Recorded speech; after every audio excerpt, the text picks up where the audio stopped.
On a repris, donc c'est notre dernière partie de ce live de ce jeudi. Alors, on était en train de parler d'un événement qui se déroulera à Carthage le dimanche 5 mars à partir de 9h30 du matin. Il va y avoir un autre événement le dimanche 5 mars, mais de l'autre côté de la ville, ça va être à l'avenue Jugurtha, juste à l'intérieur de la librairie Al-Kitab de Mutuelle Ville, à 11h du matin, où il y aura la présentation de ce nouveau livre, La médiation pour un cadre de référence.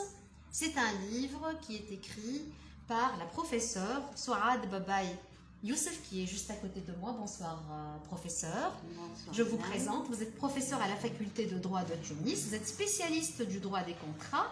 Vous enseignez le droit de l'arbitrage et vous êtes l'auteur de ce nouvel ouvrage sur la médiation. Vous êtes la bienvenue. Je suis très contente que vous soyez parmi nous ce soir, professeur Babaï, pour parler de ce livre. Mais tout d'abord, une petite question pour préciser. Quelle est la différence entre arbitrage et médiation? Parce qu'on parle d'arbitrage aussi. Je voudrais tout d'abord vous remercier pour l'invitation. Et là, je suis là non seulement pour présenter mon livre, mais surtout pour faire la promotion de la médiation. D'accord. Donc, la différence entre la médiation et l'arbitrage, c'est que, je commence par définir la médiation, c'est que la médiation, c'est un mode de règlement des litiges, un mode alternatif de règlement de litiges. Donc, autre que d'aller devant un tribunal. Voilà. C'est ça. Alternatif, c'est-à-dire qu'on va justement écarter la juridiction étatique pour aller vers une alternative. Donc, les points communs entre arbitrage et médiation, c'est que les deux sont des modes alternatifs.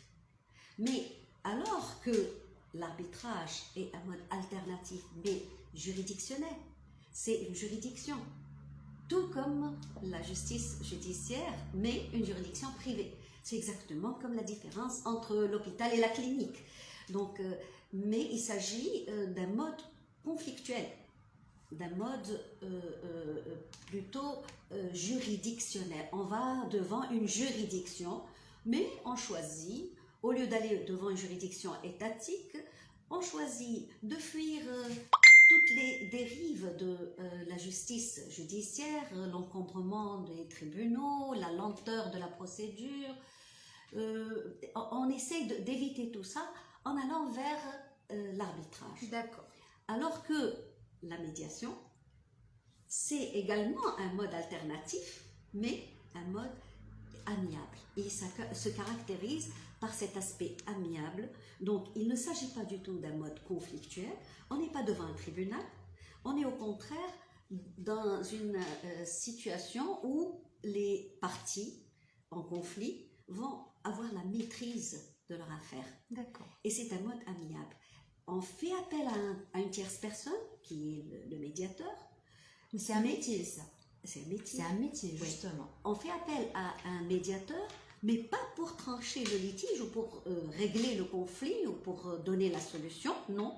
Mais on conserve la maîtrise de notre conflit, la maîtrise de la manière de conduire le processus et surtout, ce qui distingue vraiment la médiation de l'arbitrage, c'est que la solution émane des parties, elle n'est pas imposée. D'accord. L'arbitre tranche le litige alors que la solution dans la médiation appartient aux parties. D'accord, on va arriver aux détails et surtout au format, aux formalités, à la procédure, comment ça se passe.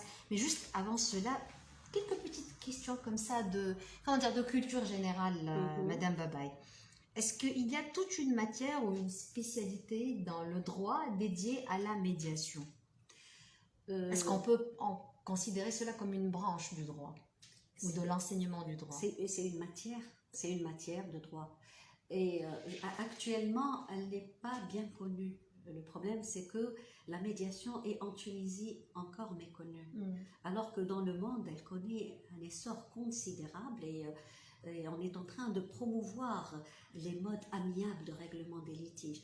En Tunisie, on commence, mais il y a il y a actuellement, le problème c'est que il n'y a pas une loi qui réglemente d'une manière générale le régime juridique, le régime général de la médiation. Le législateur, il a consacré la médiation dans quelques textes en utilisant plusieurs terminologies, mais qui au fait visent les modes amiables de règlement des litiges. Mais il n'a pas donné une loi, il n'y a pas encore une loi qui réglemente ce processus. Nous n'avons pas encore un cadre juridique. On n'a pas un cadre juridique. C'est pour ça que j'ai intitulé mon livre Pour un cadre de référence. Il s'agit d'un plaidoyer pour une réglementation générale de la médiation. Et concernant l'enseignement, pour revenir à votre question, on ne l'enseigne pas suffisamment. Personnellement, on enseigne les modes alternatifs d'une manière générale, mais on a accès à enseigner l'arbitrage, la médiation en Tunisie est encore une institution méconnue, donc même ceux qui enseignent les modes alternatifs insistent surtout sur l'arbitrage. Personnellement, je l'ai enseigné pendant 6 ans. Vous avez donné quand même un cours de médiation, oui, tout à fait. C'est ça. Pendant 6 ans à la faculté de droit de Tunis. D'accord. Et pendant 3 ans à l'Institut supérieur de la profession d'avocat. D'accord. Je rappelle que nous sommes en train de présenter ou de parler de ce livre, quand même, professeur Souad Baba Youssef, dont vous êtes l'auteur, à la fin E. Pour qui vous avez écrit ce livre? Pour les étudiants ou pour d'autres publics aussi? Comme je viens de vous le dire, j'ai enseigné la médiation. Oui. Mais avant la médiation, depuis l'an 2000, j'enseigne l'arbitrage. Oui. Et j'ai toujours été séduite par la médiation, par cette manière de régler le litige dans une ambiance cordiale, en faisant appel aux émotions, en essayant de faire régner la concorde. Et j'ai toujours été contre tout ce qui est conflictuel. Et j'ai écrit ce livre non pas pour une catégorie bien déterminée. Ce livre s'adresse à tout le monde. C'est pour le grand public? Non. C'est pour tout le monde. Là, j'ai insisté à ce que ce livre soit à la fois destiné aux universitaires, aux juristes, aux avocats, juristes donc avocats, magistrats, notaires, et également aux justiciables et au public. Et ce qui caractérise ce livre, c'est que il y a en même temps des questions qui sont traitées en profondeur. Il joint le théorique, l'aspect théorique et l'aspect pratique. Donc celui qui veut juste avoir une idée de ce que c'est que la médiation, comment se déroule la médiation, il trouve dans la table des matières, il peut choisir par exemple les caractéristiques de la médiation. Ça va lui donner une idée claire sur ce que c'est que la médiation. Il peut se limiter à la conduite de la médiation pour savoir comment se déroule le processus de médiation. Et surtout, et là, j'ai insisté sur l'aspect pratique. J'ai même donné des exemples, lorsque je parle de la communication, je donne même des exemples de phrases. Dans la communication, et j'insiste sur le fait que le même propos, la même phrase, peut donner des effets différents selon la tournure. Effectivement. Et je donne la tournure. Au lieu de dire ceci, cela, vous dites... On peut dire les choses d'une autre manière. Et surtout, la médiation, elle a un aspect psychologique, un aspect sentimental. Elle introduit dans le règlement du litige, elle introduit le côté émotionnel. Et c'est ce qui caractérise la médiation. Et ça va contribuer à justement faire régner la concorde, ce qui nous manque actuellement surtout. Oui. Alors, si on est devant une juridiction, il y a deux parties. Disons deux parties en conflit, la partie A, la partie B. avec l'avocat de la partie A et l'avocat de la partie B, et devant les deux parties en conflit, leurs deux avocats, il y a un juge, une juridiction, donc un juge, un seul juge, ou bien un tribunal composé de 3 juges, d'un juge et de ses 2 conseillers, ou d'une composition de 5, etc. Dans la médiation, il y a aussi 2 parties, toujours en conflit, et en face d'eux, qui on va trouver? Le médiateur. C'est-à-dire, qui est le médiateur? Alors, le juge, c'est quelqu'un qui a fait son parcours, qui a fait ses études de droit, qui est allé à l'Institut supérieur de la magistrature, qui a eu son diplôme, qui a fait ses stages, et par la suite, il est reconnu en tant que juge. Qui est le médiateur par ailleurs? Le médiateur, il n'y a pas... là, actuellement, la médiation se pratique, mais d'une manière libre. En Tunisie, vous voulez dire. Tunisie, Mais disons, dans les exemples, dans les expériences déjà bien installées. Voilà. C'est pour vous dire que la médiation elle existe déjà. Elle existe déjà en Tunisie, mais elle est pratiquée d'une manière libre. Donc, il n'y a pas de formation pour le médiateur, il n'y a pas de critères imposés. Mais dans mon livre, je plaide pour la formation du médiateur. Donc le médiateur, à la base, peut être un juriste, avocat, professeur, juge, comme il peut être un expert. Donc, est-ce que ça peut être le voisin des deux parties en conflit, par exemple? Tout à fait, pour les petits ça peut être l'un des parents. Et d'ailleurs, dans nos mœurs, qu'est-ce qu'on dit quand il y a un conflit entre 2 frères, ou bien un conflit dans la famille, on dit وينهم الكبار وينهم الكبار وينو الكبيركم وينو كبيركم. C'est ça le médiateur. À la base, dans notre histoire, donc, là je voudrais dire que la médiation en Tunisie, elle est dans nos mœurs, elle est connue. Et justement, on s'est un peu éloigné de nos cultures, de notre culture. Et normalement, le médiateur peut être le voisin, un expert. Donc, il y a le libre choix du médiateur. Mais pour que la médiation soit efficace, pour justement faire la promotion de la médiation, j'appelle pour une formation du médiateur. Une formation qui soit pas forcément une formation juridique, mais une formation qui insiste surtout sur la communication, sur tout ce qui est aspect psychologique dans la formation, parce que le médiateur n'est pas comme le juge. Je vais vous donner la comparaison. Alors que le juge a affaire à un dossier, il a affaire à des documents, et il va appliquer le droit, il va trancher le litige, il a le pouvoir de la contrainte. Donc ce pouvoir de la contrainte lui facilite la tâche. En plus, avoir affaire à un dossier, à des documents, à des preuves, c'est beaucoup plus difficile, plus facile que d'avoir affaire à des personnes en conflit. Alors que le médiateur, premièrement, il n'a pas le pouvoir de contrainte. Et deuxièmement, il n'a pas affaire à un dossier, il a affaire à 2 parties qui sont en conflit, et qu'il est appelé à justement essayer de les rapprocher, et de les rapprocher pour concilier entre eux et pour essayer de les pousser vers une solution amiable. C'est ça. Or, mais est-ce que beaucoup plus facile de contraindre que de convaincre? Possible.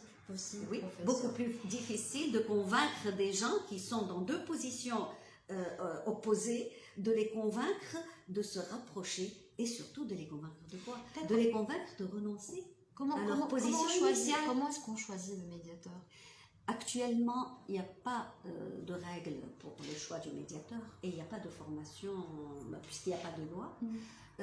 Actuellement, on choisit le médiateur parmi les avocats, il n'y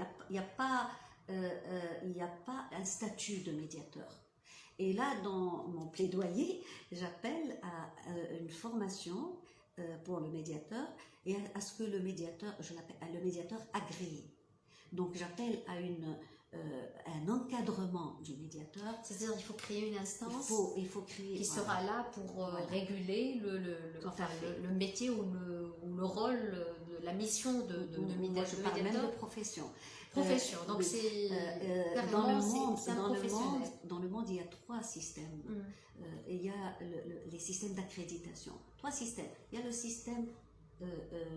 système public, là où l'État accapare tout, il assure le contrôle et la formation des médiateurs, et ça ne marche pas parce que ça alourdit la tâche de l'État. Il y a l'autre système qui est le système libre qui actuellement a pratiqué en Tunisie pour l'arbitrage. Donc laisser faire une loi comme le code de l'arbitrage et cette loi va déterminer quels sont les critères de choix du médiateur et puis laisser libre cours au centre et libre cours à la formation qui va être assurée d'une manière privée. Et il y a le système mixte, moi je plaide pour le système C'est le système de l'accréditation, c'est ça? Le système de l'accréditation. Donc mais qui donne l'accréditation? Normalement, l'État assure le contrôle et le suivi.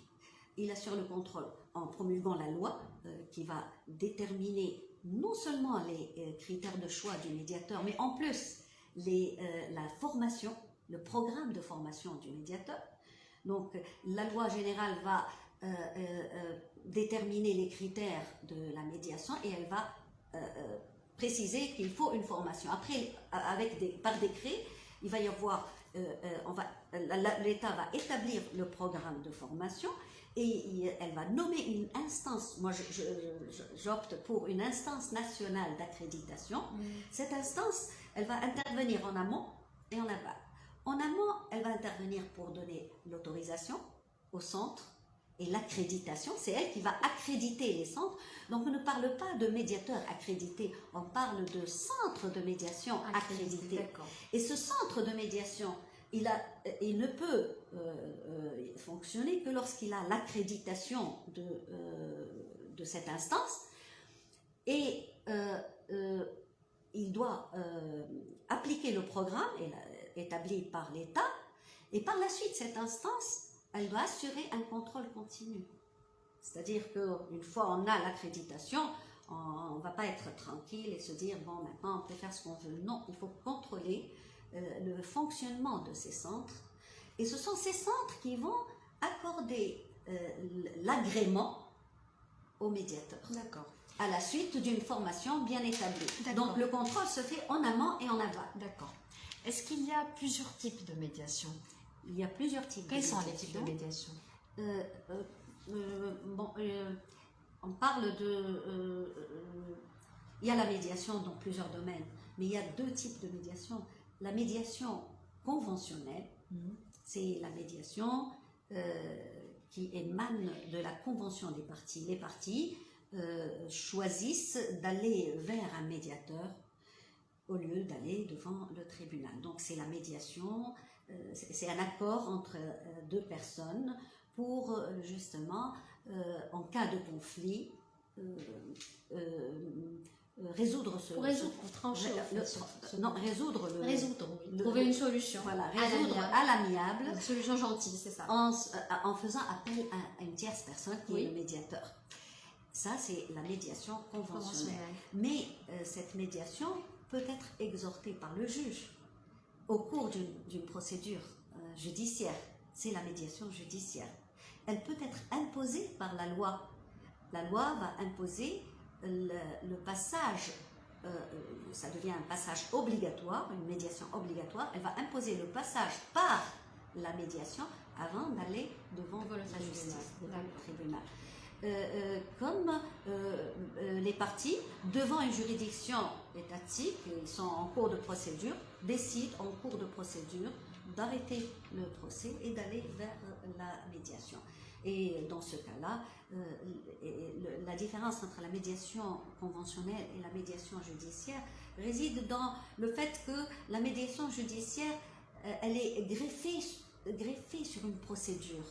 Alors que la médiation conventionnelle, elle peut être du début jusqu'à la fin menée par les parties, mais on a toujours besoin de l'homologation du juge. Et actuellement, il y a un vide juridique concernant l'accord issu de la médiation. Parce que ce qui caractérise la médiation, c'est que la solution, elle émane des parties. Donc les parties arrivent en ayant des positions opposés. Ils arrivent chacun à une position bien déterminée et il doit, en allant vers la médiation, il doit avoir une prédisposition à la renonciation à cette position. Donc il va renoncer à cette position et le symbole de la médiation, c'est que chaque partie va faire un pas vers l'autre, du début jusqu'à la fin.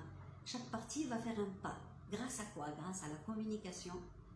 Et cette communication est l'art du médiateur. Moi, j'appelle ça la médiation. Pour moi, c'est un art. L'art du médiateur va convaincre ces parties à renoncer à leur position, en renonçant à une partie de son droit en contrepartie d'un avantage. Cet avantage peut ne pas être un avantage matériel. Par exemple, je renonce à une partie de mon droit pour préserver ma relation de voisinage, pour préserver ma relation familiale. Et chacun fait un pas vers l'autre par le biais de la négociation. Oui, justement. Par le biais de la négociation, jusqu'à ce qu'on arrive au milieu. Et c'est le terme médiation, ça signifie la médiane, couper la poire en deux. Et dans notre langage tunisien, et c'est ça la médiation. Est-ce que vous pensez ou est-ce qu'il y a déjà des expériences dans le monde qui ont démontré que l'on pourrait remplacer carrément les juridictions officielles, c'est-à-dire les tribunaux, par la médiation? Il ne s'agit pas du tout de remplacer les tribunaux. Mais là, la question s'est posée, est-ce qu'il s'agit d'une alternative au procès, ou bien est-ce que c'est une étape vers le procès? Et là, il y a des articles qui sont écrits dans ce sens, il y a même eu un colloque. Et là, je dirais que les deux doivent coexister. Et l'idéal, c'est que imposer, et c'est ce qui se fait actuellement dans certains domaines. En Italie, on a commencé tôt à appliquer la médiation, mais on l'applique par étapes. On impose la médiation, le passage obligatoire par le médiateur dans certains domaines. D'accord. Et à chaque fois, on avance en fonction du résultat, et d'une part pour que cette médiation soit acceptée, donc et ça s'est bien passé, et actuellement ça se passe très très bien. Ça allège les tribunaux. Ça allège énormément les tribunaux, justement. Surtout, et là, ce qui caractérise la médiation, c'est qu'elle intervient et elle réussit soit dans les affaires qui sont faciles et banales, affaires de voisinage, soit dans les très très grandes affaires. Oui. D'ailleurs, dans les guerres, les solutions arrivent toujours par la voie de la médiation. Et maintenant, actuellement, la France, qui moi je considère comme le mauvais élève par rapport à la médiation, la France est en train de se rattraper. Elle a pris le train en marche, un peu en retard, mais elle se rattrape. Et on assiste à plusieurs fois, dernièrement en 2022, je crois, il y a un décret qui impose le passage par la médiation dans tous les procès dont la valeur est inférieure à 50 000 euros. D'accord. Donc, on est vers ce mode amiable de règlement des litiges, parce qu'il justement, il résout énormément de problèmes. Nous, dans notre législation, il est vrai qu'on n'a pas une loi, on n'a pas encore une loi qui réglemente la médiation. On a quelques textes et pas. Mais il y a un article, je suis en train d'écrire un article sur cet article qui figure dans le code du statut personnel depuis 1956. Un article qui aurait pu contribuer à l'équilibre familial depuis 1956 et qui aurait pu éviter des milliers et des milliers, voire des millions de divorces. Cet article a été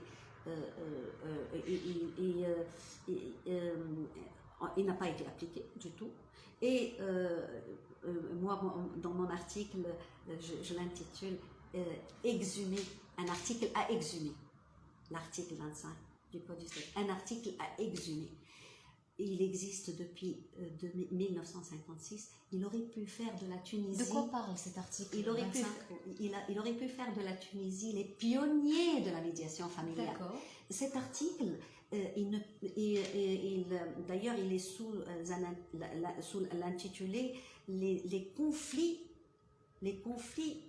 conjugaux. Après, c'est l'article 25, mais le divorce, c'est à partir de l'article 30. Donc, il ne s'adresse pas, il ne réglemente pas les cas de divorce. Non, il parle de conflits, quelle que soit leur source et quelle que soit... Donc, c'est l'avant-divorce. Parce que le divorce, c'est le point de non-retour. Généralement, le divorce, quand on arrive au divorce, c'est un point de non-retour. Or, lui, il parle des conflits qui prépare au divorce. Et il renvoie à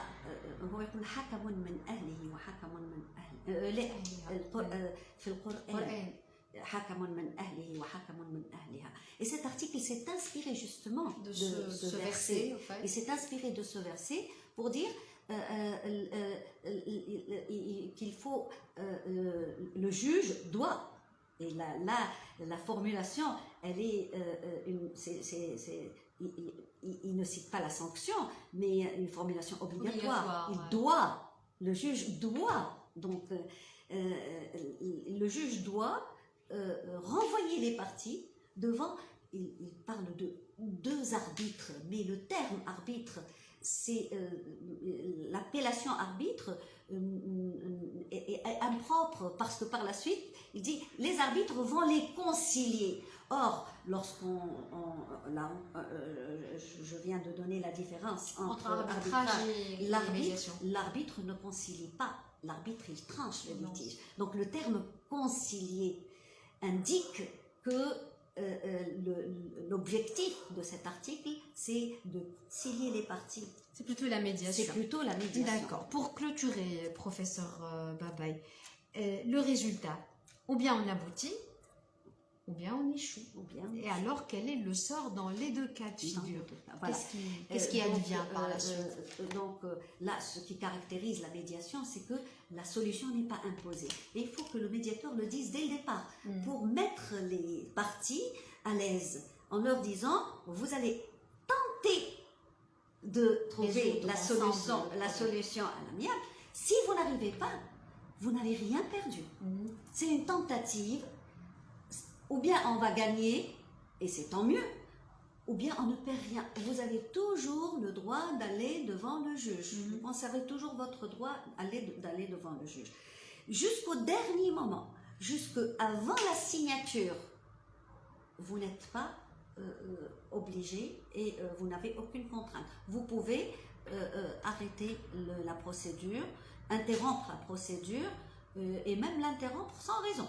Donc, jusqu'au dernier moment, vous pouvez interrompre la procédure. Ça donne confiance et ça met les parties en confiance pour discuter. Mais dès qu'on a signé l'accord issu de la médiation, on est lié. D'accord. Donc, alors, si on arrive à trouver une solution? Si on arrive à trouver une solution, généralement une solution qui émane de la volonté des parties, elle est facilement exécutée. Tout à fait. Mais est-ce qu'on doit en informer le juge ou c'est pas la peine? Normalement, si on va l'exécuter tout de suite, il n'y a pas de problème.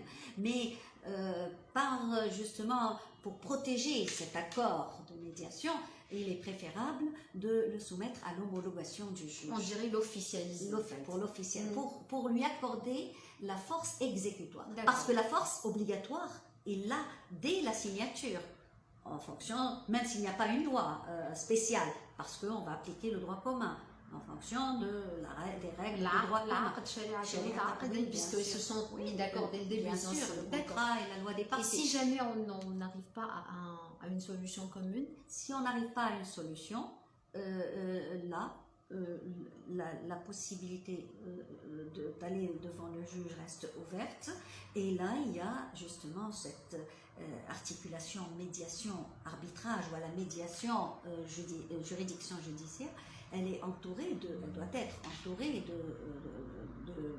justement de protection. Donc tout ce qui a été dit, et c'est la caractéristique de la médiation, c'est la confidentialité. Tout ce qui a été dit, toutes les preuves qui ont été utilisées lors de la médiation ne peuvent pas être fournies devant ou bien dévoilées devant le juge. C'est-à-dire, et puis il y a une autre caractéristique, c'est la caractéristique de la confidentialité. Le médiateur ne peut pas être arbitre ou juge, parce qu'il peut être influencé par tout ce qui a été révélé devant lui, sauf si les parties sont d'accord. Donc c'est cette confidentialité qui va protéger les parties pour que justement leur laisser l'occasion d'aller devant le juge ou l'arbitre. Également, les délais de prescription sont suspendus pendant toute la durée du processus de médiation. Tout ça, c'est justement des avantages qui vont attirer le justiciable vers la médiation. Donc je rappelle que le livre il sera présenté ce dimanche à 11h du matin à la librairie Al-Kitab à Mutuelle-Ville.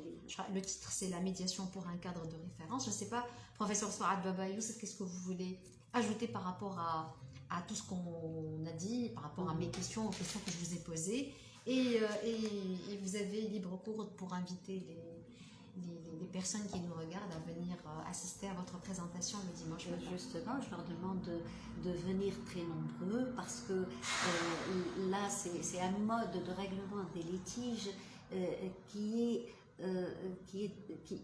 soulage les tribunaux et qui apporte une solution très pratique, très efficace, et c'est l'appel à la concorde. On va éviter les conflits, éviter l'encombrement des tribunaux. On peut régler le litige sans aller devant le tribunal, à l'amiable, et le but et l'objectif de la médiation, c'est la pérennisation des relations. Donc, on règle ce conflit à l'amiable et on continue à avoir des relations de voisinage, familiales, des relations d'affaires.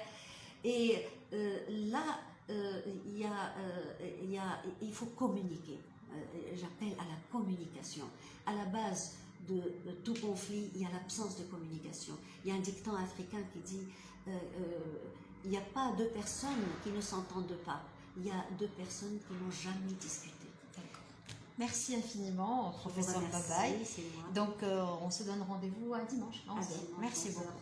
Merci beaucoup pour votre attention. Et notre live se termine ici pour ce soir. À jeudi prochain. Au revoir.